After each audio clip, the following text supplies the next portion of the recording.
Hi everybody, Levi Clay here, and I'd like to welcome you to another episode. It's been a while of Mandates with Guitar Greats. I'm going with the great option here because we are talking to Andy James today, and Andy James is one of the greats of shred guitar metal technique. He's just one of the top guys to go to if you want to learn to play cutting edge guitar playing. So Andy, say hello.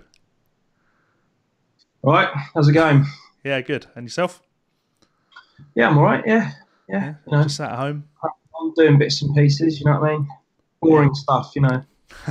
Nothing's boring in your life, my friend. Nothing is Uh, boring. well, I don't know about that. Well, I've just had to turn the light on. Normally, it's quite dark in here. I just sit in my little man cave and basically work on stuff. At the minute, I've just been finishing up a new record, which is it's done. It's done and everything. I've just now got to go back and learn what I did. I know the routine. Well, I mean, you'll probably end up tabbing it anyway. Yeah. Videos, so I need to learn how to do it.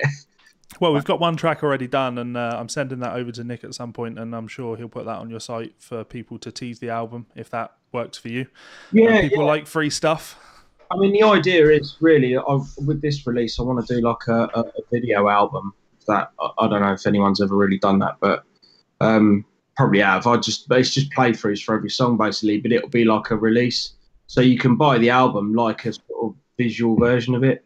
I think it's a great idea, to be honest. There's been a lot of music I've been listening to recently, and I suddenly get the appeal of a guitar playthrough, because it's one thing to listen to music, but to have a visual accompaniment for it is always nice, and especially with stuff like yours where it's guitar driven. You've got a certain market that's going to be listening to it, and we probably all like watching you play as well. So yeah.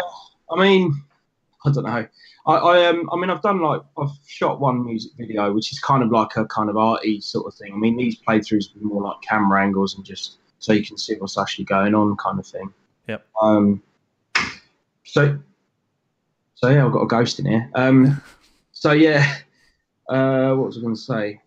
I mean, yeah, this album's like, I don't know, like it's kind of an extension of like Exodus, but just sort of done a bit better. I feel like with that album, it was like a sort of collection of demos that I tried to turn into sort of pro-sounding songs. And I feel like now, a year on, I'm like, I wish I'd have maybe just redone the whole thing. But I don't know. What's happening in terms of production? Are you doing it? Is it you? I'm doing it, yeah. Okay. But I mean, I've just been kind of like relentlessly sort of. I've been doing way more of studying that than I have been guitar playing recently, to be honest with you. But just because I want to kind of.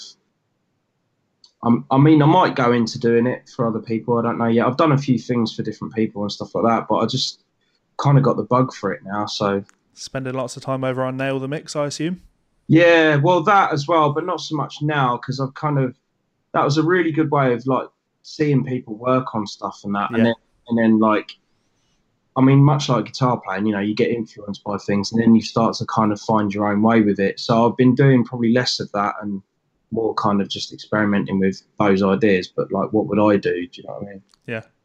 So let me, I'll pull my face up. And so really the main reason I decided it would be a good idea to do a video of Andy is I've just recently done a video on, I'm going to move my head out of the way, on the Evertune. And I've got a nice Evertune put in one of my guitars, in an 8-string actually.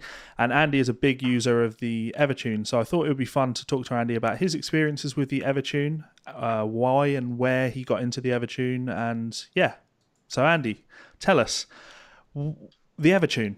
Just tell us something about it, anything. Well, you can bend and you can play guitar normally with it. You know, there is this kind of mad thing. I mean, to be honest with you, I was kind of part of the No campaign when it sort of like first came out. I think at NAMM, I was just kind of like wandering around, and at the end of the show, I picked up one of Ken Susie's guitars because I know that was probably one of the first Evertune models that they did, I think, as like a sort of production thing. So I picked it up, I was playing it, and I was like, wow, this feels super weird. And like, you know, yeah, I tried to bend a note and I couldn't, you know, and all that kind of stuff. And I was just like, no, I put it down straight away, and I was not really into the idea of it. And then I don't know, some maybe like a year later or something, I decided to just, I mean, even though I was endorsed by ESP, I decided to just buy one of their EC1000s, just because it was quicker to do that basically than. I'm sure we'll come on to that. So it was like I just went on Toman, and well, there was a little bit of a thing about that because they had like an EC1000 for like 700 quid on there, and I was just like, wow, that's mega cheap. So I bought one, and I was like, right, I'm going to get my head around this because obviously people use it for studio recording. So initially, that's why I got it, just because I hate like messing around with like tuners and stuff, especially if I'm like in the throes of getting something down. You know what I mean? It's just one less thing you got to worry about. So I got it, and I did a bit of research. But I mean, it didn't take long to figure out how to do it. Well, actually, I'll say I did a bit of research.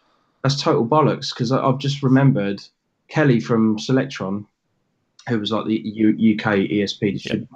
He actually just told me how to do it over the phone, and then I looked it up afterwards because I still was a little bit like, I don't know if what he was talking about. But then it made perfect sense once I watched another tutorial on it. So yeah, I just set the guitar up. You just get it into that weird like tuning zone where the peg don't go up any, probably about 3 or 4 turns or something. Then you've got like little fine tuners on each of the saddles, which you can tune it to whatever pitch you want. I think I wanted it in like drop B, so for like wearing scars stuff.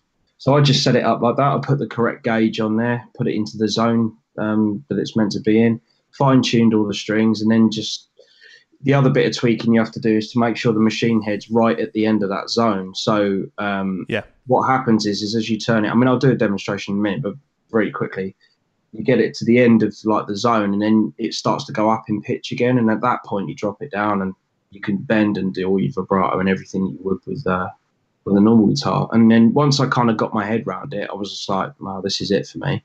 Yeah. I'm never going back to a normal guitar because what's the point? Yep. I don't use a trem either. I never have, unless I've done like lick library stuff. But for me personally, I've never been much of a sort of wang man myself. You're actually probably a really good person to talk to about the Evertune because you had one put in one of your Andy James signature ESPs by John Shuker. Is that right? Yeah, well, that was kind of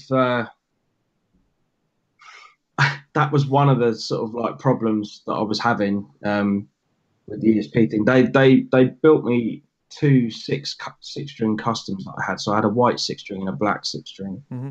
But I had so much stuff going on last year that I just needed the 7-string like that. What I mean? I mean, it wasn't like a sort of I need to make demands and stuff like this, but because I was doing a lot more instrumental stuff suddenly because Exodus had come out and had the Petrucci camp, and then I did like 2 blown tours, one in Europe and one in America.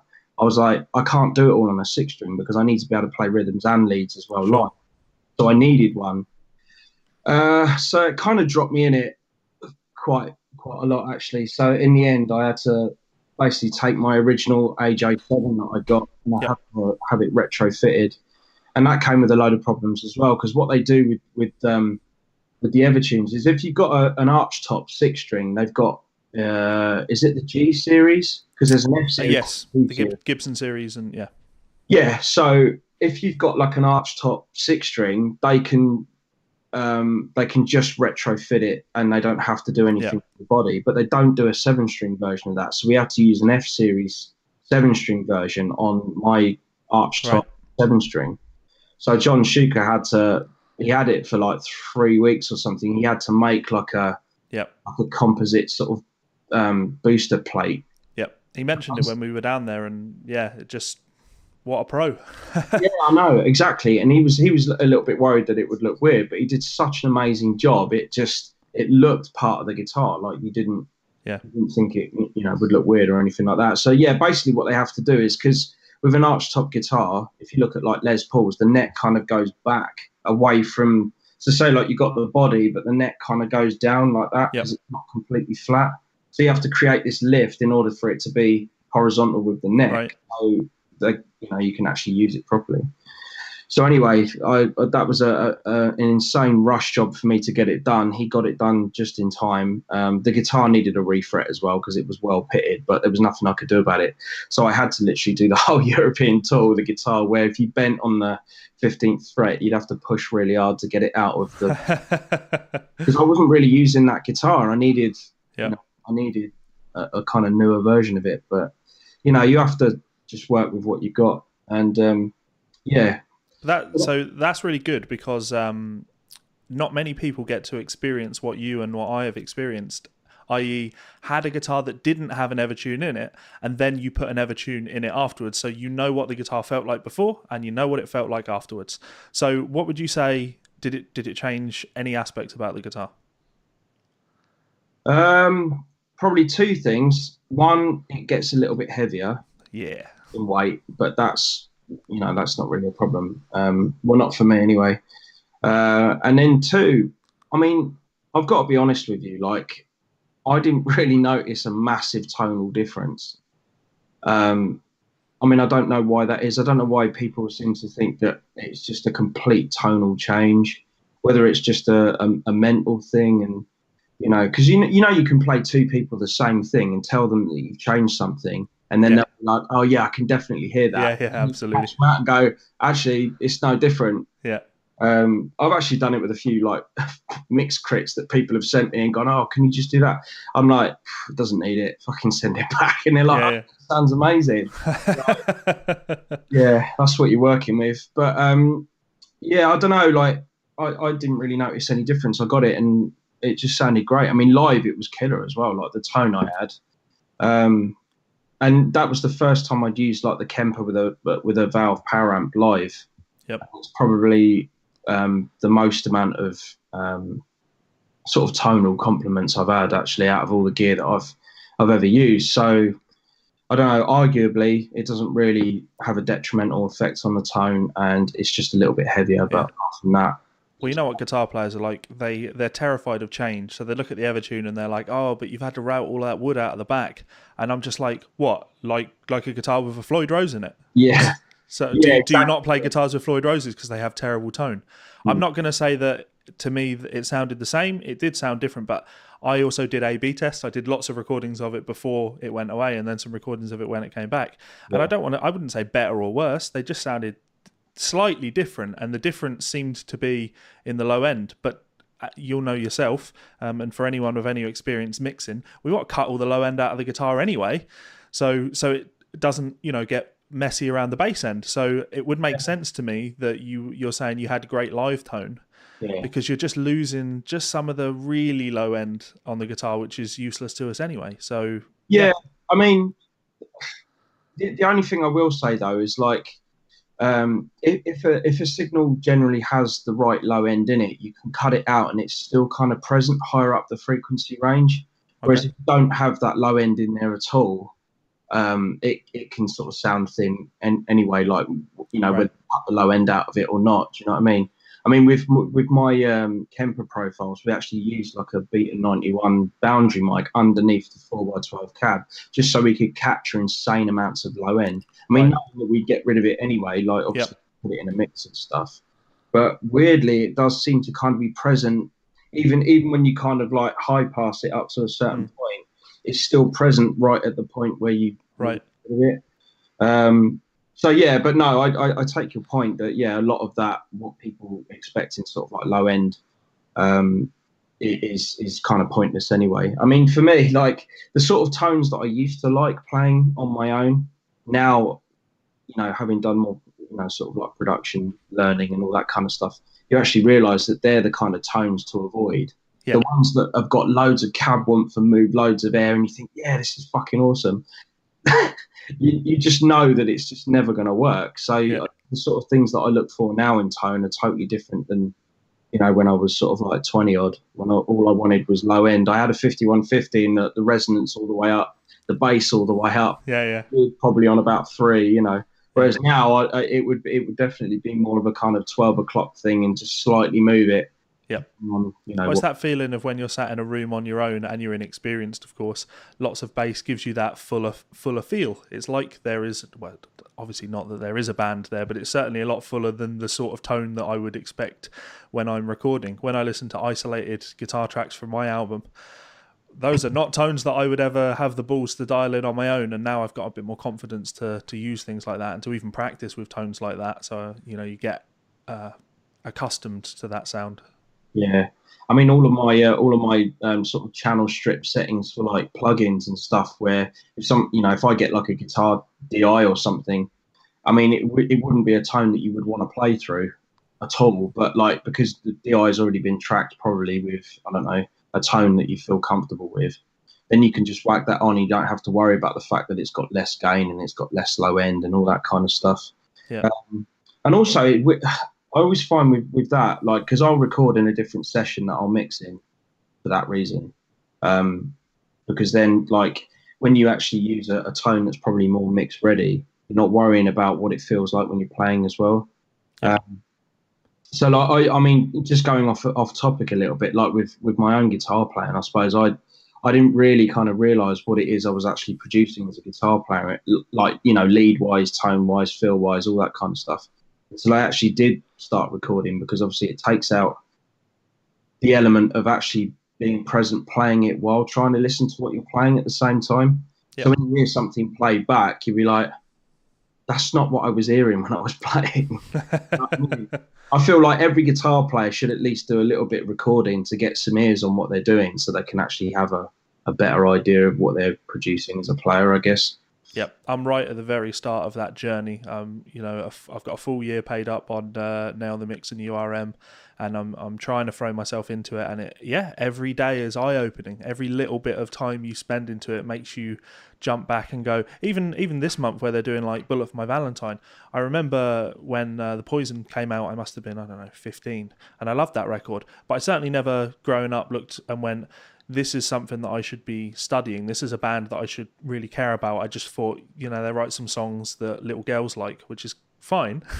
But now I'm like, actually, their new stuff, it's a masterclass in how to get a recording sounding great. And these are things that I wish I'd paid attention to when I was younger. Yeah. Not put all that time into the silly string skipping and tapping licks. Well, I don't know, I mean, like, that time's never wasted, I don't think. Yeah. I think I've kind of got to like I'm 37 now. Like, I almost feel like I need something to kind of fill the void of needing to throw myself into something. I mean, like with guitar, it's kind of weird now because I know like I'm nowhere near like some of the guys that are coming out now, and like I'm probably not even fulfilling my own potential at this point.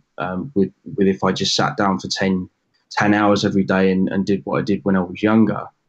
But I don't know, like your kind of priorities change as you get older. You're not so worried about the sort of Olympic aspect of playing guitar. You know what I mean? Your sort of attention diverts more towards, creating a package as a whole where it can facilitate technique, obviously, when you're a guitar player, but like try and exploit more of the kind of melodic sensibility of it. And also a lot of that kind of does come down to the production element as well, because when you're playing sort of like a single note lead that doesn't have a lot of technique, it kind of then leaves other things to sort of like, well, how can I back that up to make it even sound even better? And I suppose you do kind of get into that production element of how to make it even more epic, So the sort of absence of technique is replaced by imagine playing on stage in front of 10,000 people and how it would translate then, I suppose. Not that I ever do gigs that big, but I mean, I have done, but not doing shred stuff.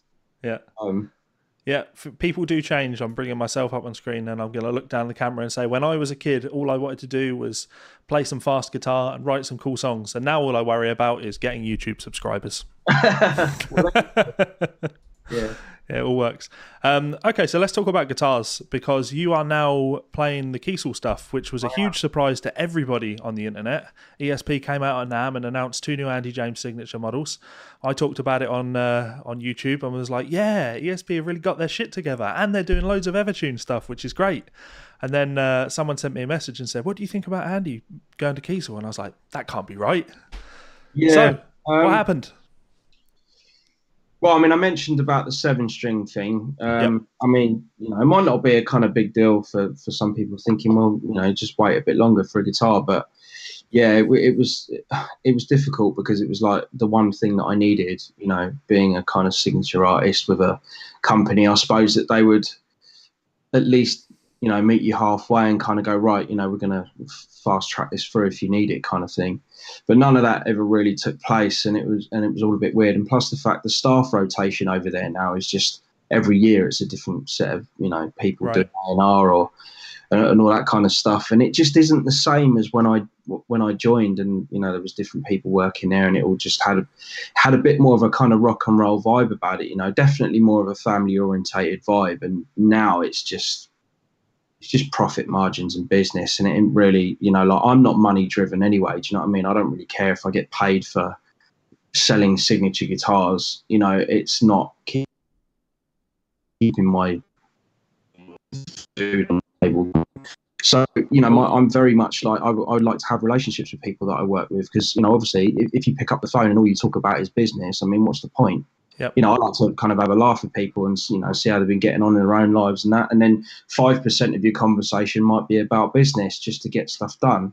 But at least, it's a way more happy existence when every dealing that you have with people is kind of on a cool sort of friends level, rather than everything being a bit strained and a bit like, I don't know whether I can ask for this or do that, or Sure. You know what I mean?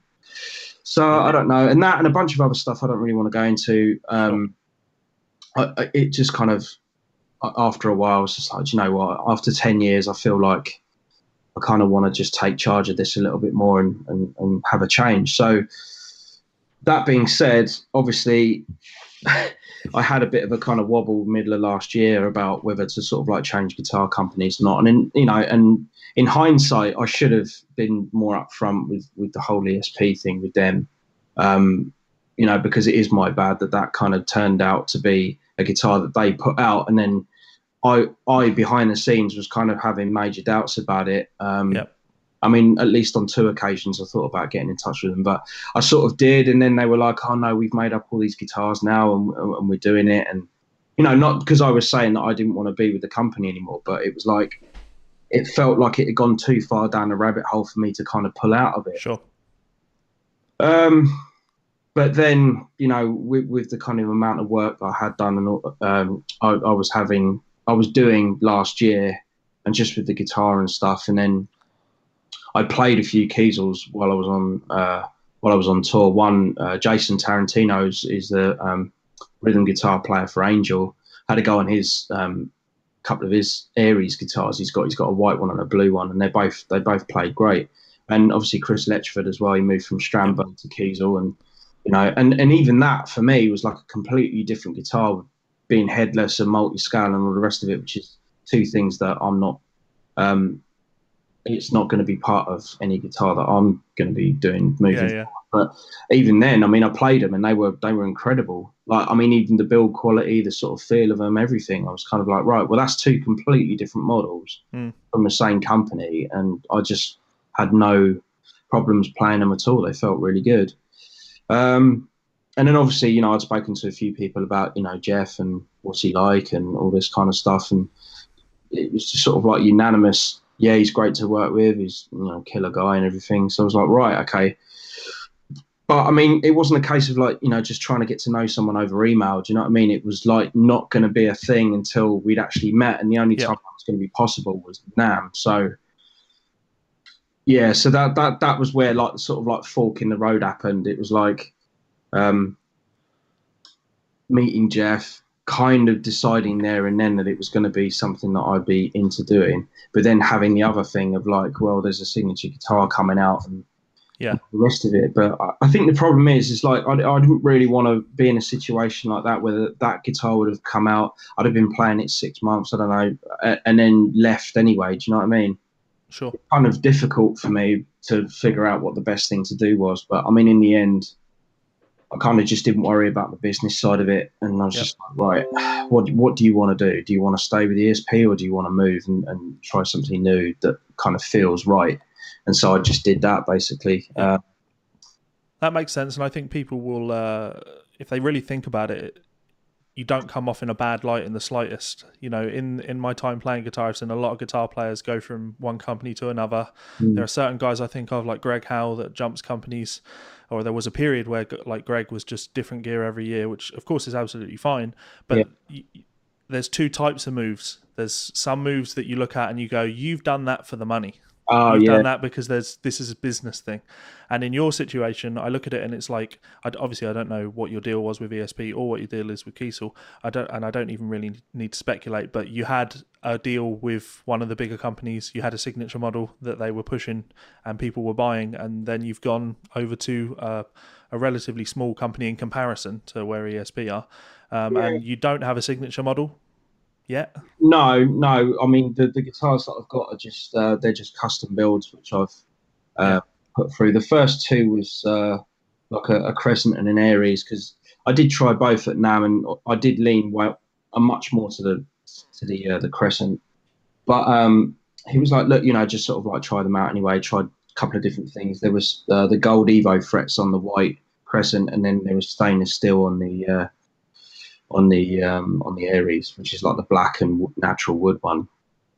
But just to kind of like try a few different things that I hadn't tried before.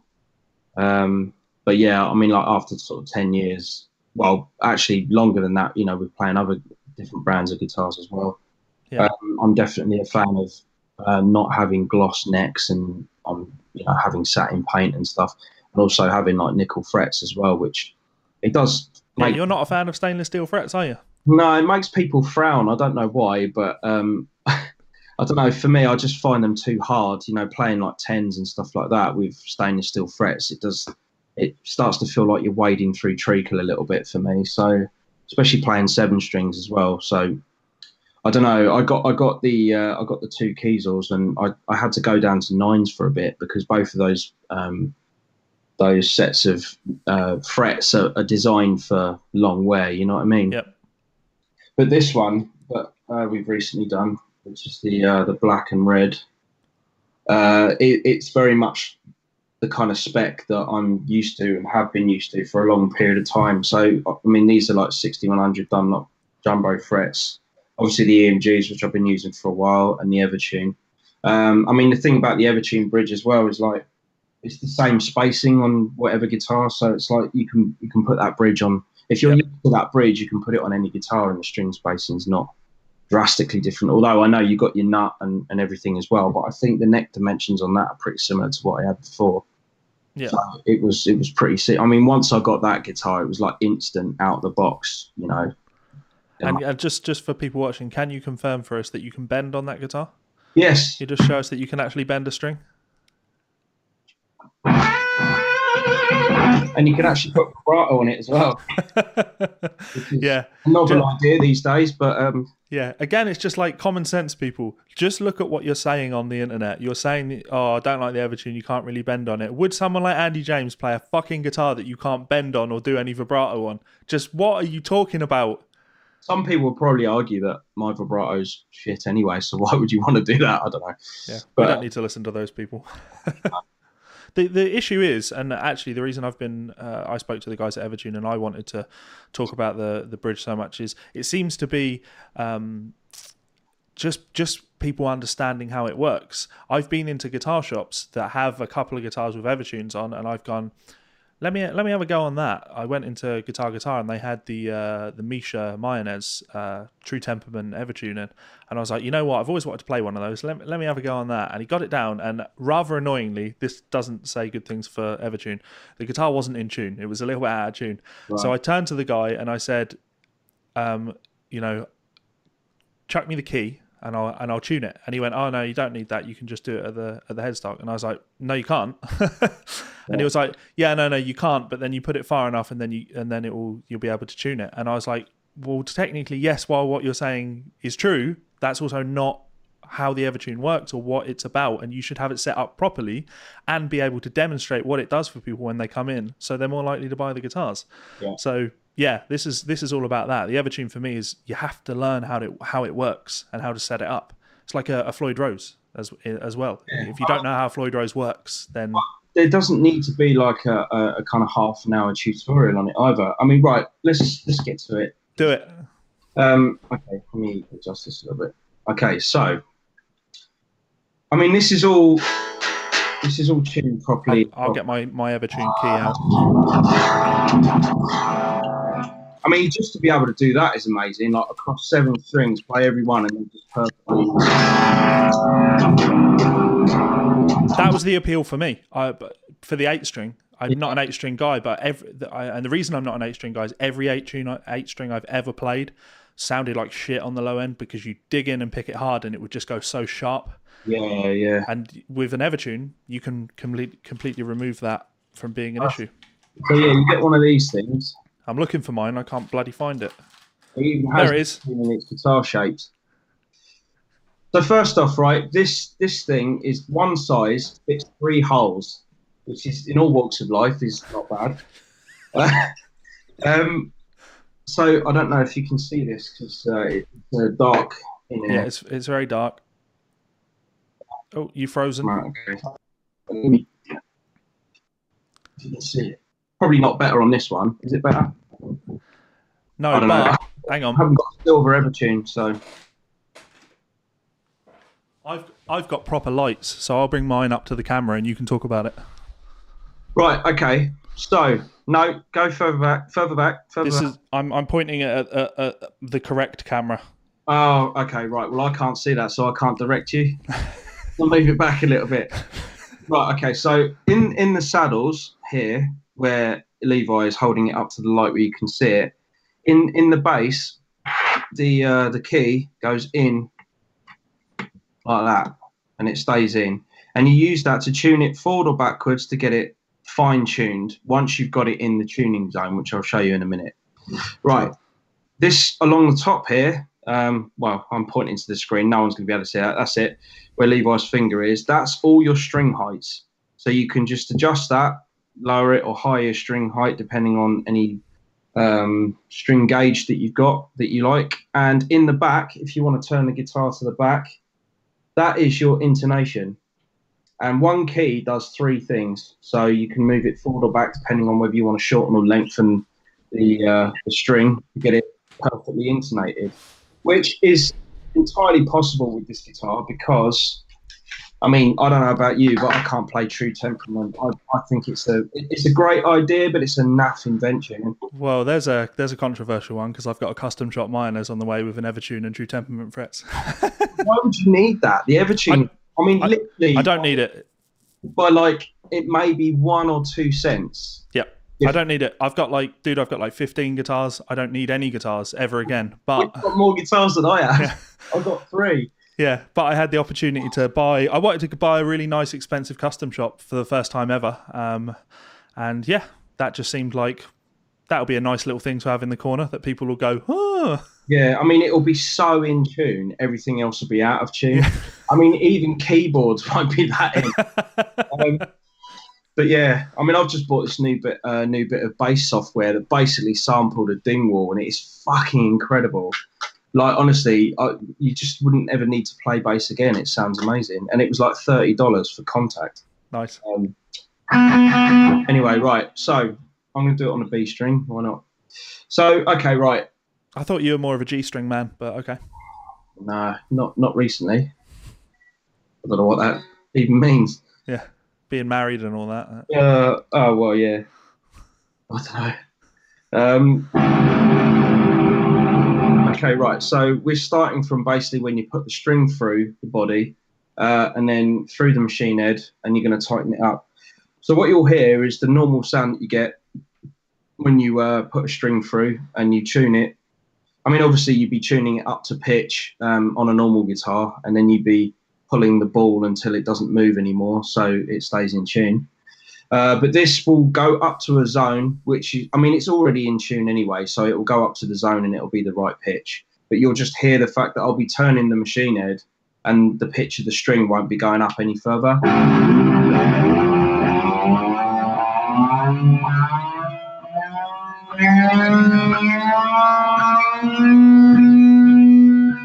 Yeah, so he's turning the machine head there and nothing's happening. Yeah. Okay, so we're kind of like in the middle of that zone, right? Now, if any of you have picked up an Evertune, right, this will be what will happen.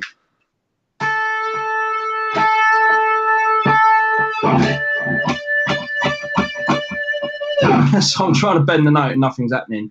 And that will pretty much fuel all the rumours of Evertune not being a bendable guitar. So what's the point?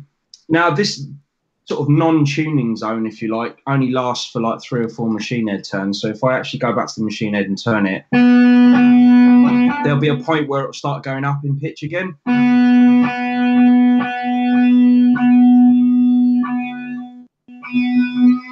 There you go.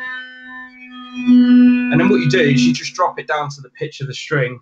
So it's literally right at the end of that zone. And then when you go to bend a note,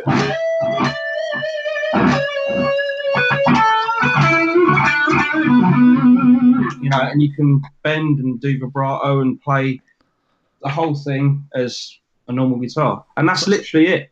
I have a question for you on that front then. So do you have all 7 strings in bend mode, or do you mix it up and No, I have them all in bend mode, because even when I do rhythms and stuff, I like to, you know, maybe add the odd sort of Zach Wild pinch harmonic in there, and it'd just be a bit odd if you can't. But the interesting thing is that even at the end of that zone, it still doesn't oscillate out of pitch and back in again. Like, you have to really hammer it like insanely hard for that to happen. I mean, if you wanted that effect, you could just tune it slightly out of the zone and then tune the back end of the string a little bit so it was in pitch, but it would be slightly out of the tune mode, and then you could do that. So you can compensate definitely for these things, but it's just having a general understanding of how the thing works. Yep. I feel like there's a total lack of knowledge out there, and there's a lot of ignorance. Yeah. Ignorance on the internet? Who'd have thought? Well, I don't know. So I need to send major props out to the guys at Evertune, because they have designed something that's very clever and all mechanical. There's no computer in the guitar. You don't need to recharge it. There's no batteries. Just very, very clever. I think it's even the sort of thing that if you don't play guitar and you're an engineer, you'll be able to look at it and go, that's very clever. I see what you've done there. That's very good. I mean, it's definitely been through a lot of beta testing, I think, with different ones. I think they had one that was like a lot bigger and probably a lot uglier, so I've heard. But yeah, I mean, the only thing is as well is, like, if you want to use, like, because I know people say, well, how do you play in like drop D, or how do you play in like drop A or whatever, or even on like a 6-string guitar if you wanted to be in drop B. You still have to treat it like a normal guitar. Like, you can't just expect to have like 10s on it and then tune it all. It still has to be the right gauge of string for the tuning that you want. Yep. And then what happens is when you put the right gauge on and you tune it up to that tuning zone where it doesn't go, where it doesn't move anymore when you hit the machine head, that's the zone to do your fine tuning. But what you'll find is if you've got the right gauge, it'll kind of be in the ballpark of where it needs to be. Yep. You know, maybe a tone either side, depending on sort of low strings or high strings. And then, you just get your tuner out, you fine tune it. I mean, it's incredible as well, because you'll get it bang on 0 cents. Yeah. It will only really go like -1 or +1, even when you're playing it. Yeah. And because when you're playing the guitar as well, like up the neck, the Evertune is still trying to calibrate for every note that it recognizes on each string. So that's where the intonation thing comes in. It still recognizes that it's meant to be at a certain tension at a certain point in the neck, and it will try and recreate that no matter what. Now, what happens is, like, I think where some people feel like the playability is a little bit weird, even though if they have got the knowledge of how to actually set up the Evertune and stuff like that, if you still need to, I'm going to say it because it sounds funny out loud, but you still need to watch out for the ball slippage.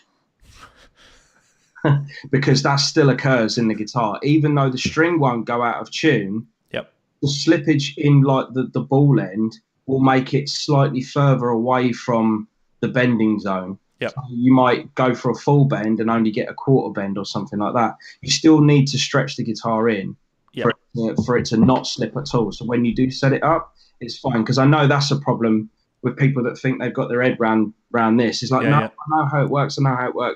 You still have to factor that in, because the Evertune, even though it won't drop in pitch, will still drop in playability if you don't keep it exactly at the prime.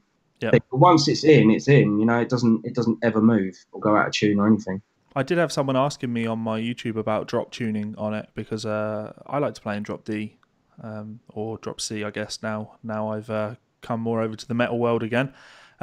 And they're like, well, how difficult is it to drop tune it? And I'm like, to be honest, if you don't prepare for it, it's a pain because you've got to stick that key in there and you're going to have to tune it down. It's quite a lot of turns. I'll do it now. I'm in drop A. Yeah. So if I want to go back up to what would be standard tuning, I just kind of...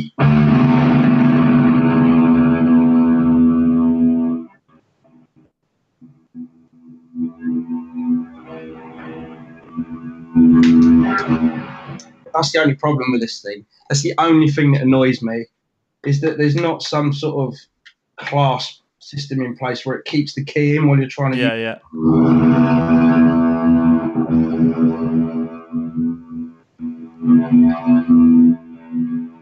Okay, it's good now.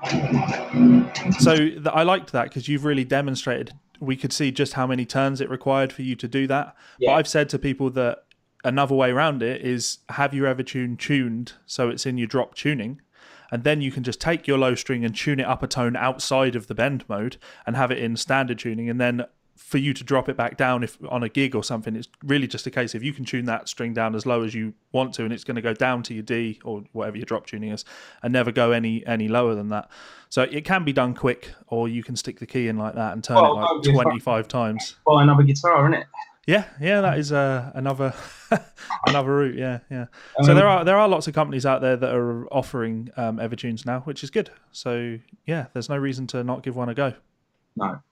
And you can have one installed either by the people at Evertune, or you can hit up someone like John Shuker.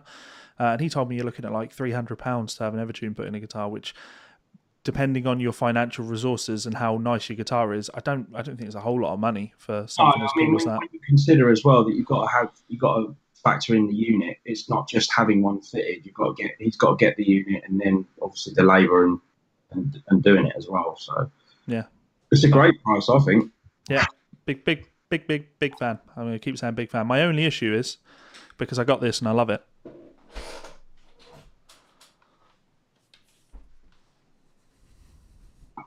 It's got no head, so we need some sort of Evertune that will fit on one of these monstrosities. In theory, I imagine you probably could because all my tuning's done there. But yeah, so Evertune, sort it out. Yeah, well, I mean, I'm still waiting for the bass one that they're doing. Are they working on a bass one? Well, they have been for a while, but it just seems to be like, oh, come on, every time I've asked, there's obviously a major problem with it. Otherwise, it'd be out by now. I know what it is. I know what the issue is. It's the saddles. So you'll never encounter this because you're playing a 7-string. What gauge do you play on your low B or low A?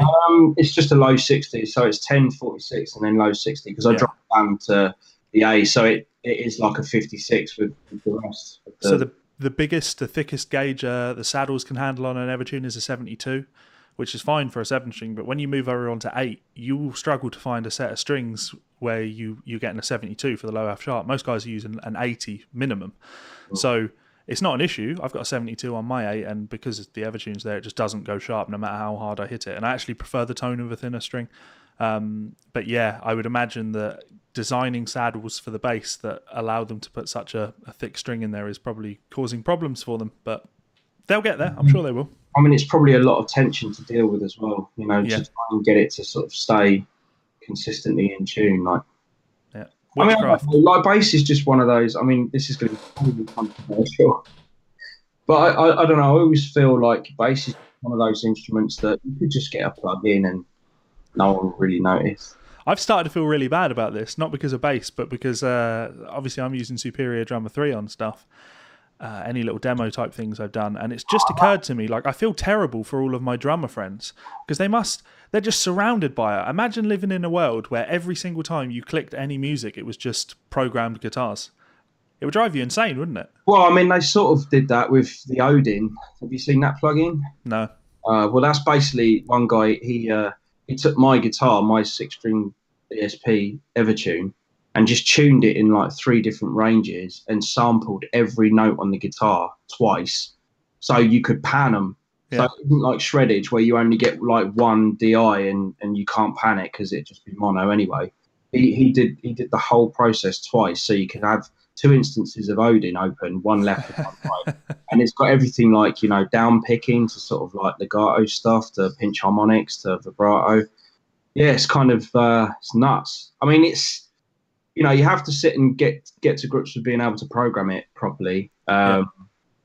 But yeah, I mean, if you spent enough time on it, you could get it right. I mean, it is just easy to just track the whole thing in one go, which is why, I mean, I was saying about the bass thing, and you could program it in. I mean, most of the stuff that I do is like program, but I mean, for two reasons really. One, because I don't have a decent bass, and I'd constantly be tuning the fucker on Melodyne all the time.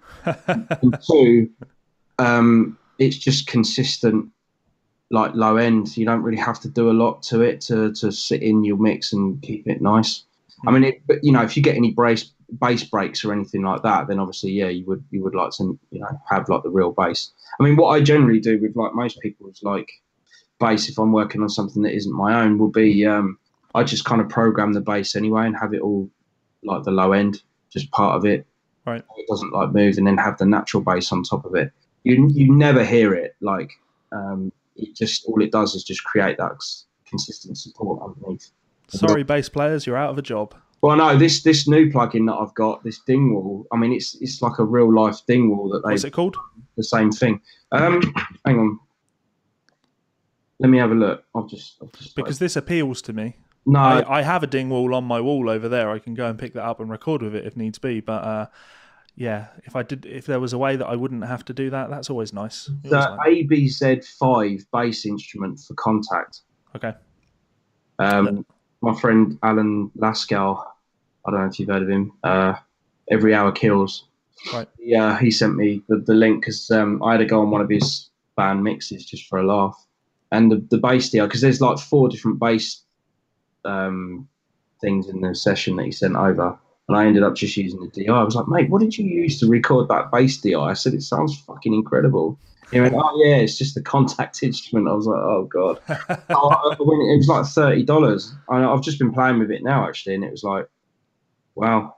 Yeah, it's impressive. Okay, so let's close things up just by seeing what's happening with you. So what's happening with the Andy James Guitar Academy? Still going strong? Yeah, I mean, we're still, putting out sort of content and stuff like that. Things have gone a bit quiet recently because we're working on like a version 2. So, there's been a long time sort of coming and just deciding what things to change and what bits and pieces to do and stuff like that. We're also going to be adding some new features in and possibly getting some different players as well. So I've heard rumours. Yeah, so, I mean, just because, it's been going for like nearly 4 years now, and I suppose people will probably get just sick of just me trying to come up with like, how many different ways can you skin a cat? Because I mean, I don't know about you, but that's kind of what happens when you end up teaching. I've been doing it with Lick Library and other things for like years, and I don't really profess to be somebody that. I mean, I'm seriously underselling my business here, but. I don't really profess to be someone that knows a huge amount about guitar. I know what I know, and I know how to manipulate it in any circumstance, so I can do what I do, and it's fine. That might kind of give the impression that I know way more than I actually do, but I don't know. Like, I mean, I've got a particular sound that I always gravitate towards. I know what I like. I know what I don't like. I think that's really important as a guitar player, because if you're constantly playing loads of different styles of music, but you don't really master any one, I tend to feel that like hinders you. It's like if you like jazz, play jazz. Like if you like rock, play rock. You know what I mean? Like playing rock, but then trying to get influences from other things. I don't know, it can kind of divert your attention. I mean, at least in the early days, like at least get to some sort of decent level in one thing. And then if you want to start bringing in other influences, then, start doing that. But chances are you'll understand more about how to bring them into what you do anyway, sort of thing. Yeah. I mean, yeah, I know what I like. I know what I don't like. I've got certain things that I'm good at, certain things that I'm not very good at. And I suppose I've spent the last sort of 10 years plus teaching pretty much the same thing, but just trying to find loads of different ways of delivering it. You know what I mean? Yeah. No, I actually really like that. I know what you mean about your playing. Like I think you can boil a lot of your playing down to a few key mechanics that you're great at, and then you've worked on just an endless amount of ways of manipulating those things to use them in new, fresh, and exciting ways. And so much so that you've taken things that you can find on I don't know, AC/DC records, played one way, but then you've manipulated them into just mind-bending ways that sound nothing like anything you've ever heard before. So I think that's actually a really good thing. I think that's a good reason for people to check out your teaching, because I found that was useful with my playing. I'd look at the way you'd adapted things that were simple ideas and turned them into something very complex and unique sounding. And yeah, it kind of helped me to take simple things that I was doing and work out how to turn them into fresh sounding things. Though to be fair, most of my fast licks are really just Andy James licks, but with a bit of chromaticism added in. So I'm right with it. All my licks are like a mixture of Petrucci, Zach Wilde, and I don't know, trying to kind of add a bit of Timmons flair in there with certain notes and note choices and stuff. But like, yeah, I don't know. I mean, like watching that Paul Gilbert stuff, I mean, he was always incredibly good at, and still is, explaining the most terrifying thing in really simple terms. Just going, all it is this. You're just doing it on multiple strings, and you haven't really got to worry about it. If you can do it on one string, you can do it on all of them, kind of thing. I'm like, that kind of mentality, I suppose.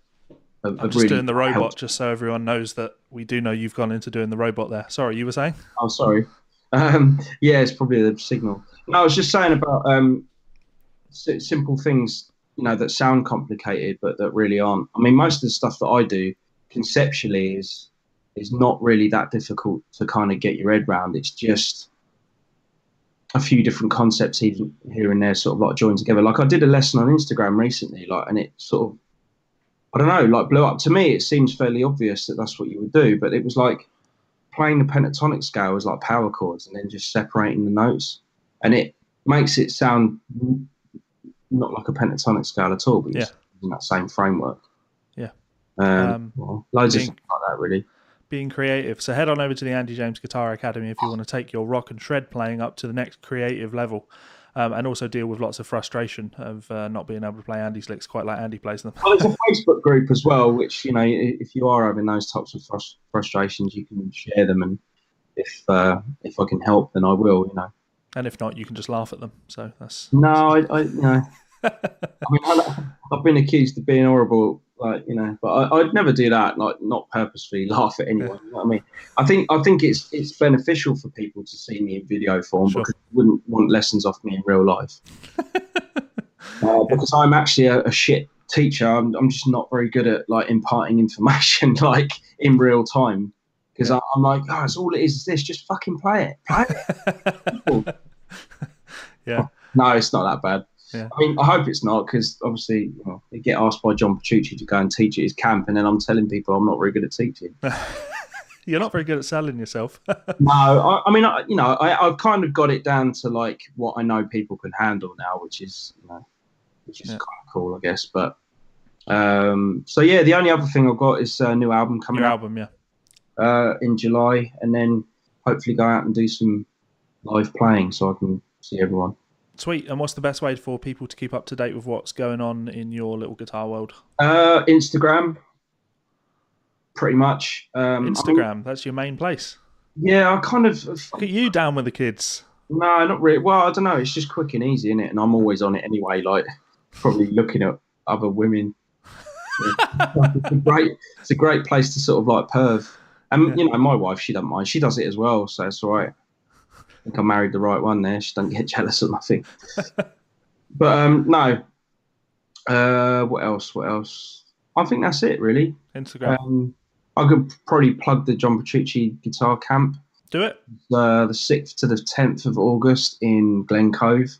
I'm going to be there with some of the same guys that were doing it last year. Tosin Abasi, Rusty Cooley. I think Tony McAlpine's doing it as well. Jason Richardson. And then we got like Al Di Meola and Guthrie Govan as well. Wow. So, that's going to be cool. I've never actually seen Al Di Meola play in real life, so that's going to be an experience. Yeah. Yeah, you're going to get to see where a lot of those Petrucci licks came from. Well, yeah, that, and I suppose it's sort of Al Di Meola and Steve Morse really that make up the bulk of his sound. Yeah. Okay, cool. Well, I'll just do a credits thing. I want to extend a huge debt of gratitude to these people listed over here. These are some of my supporters over on patreon.com. So thank you very much, guys, for the support. It means that I can take time out of my day like this and sit down with someone like Andy and not have to worry about the fact that I'm not doing transcribing work and making money, I get to do this, which is more fun, and we like fun. So yeah, thank you very much, guys. Andy, any closing messages for people? I don't know. Don't give up playing. Yeah, that is a good one. What are you going to? All right then, cool. I'll wave goodbye. Thank you, Andy. Bye. Cheers. Bye.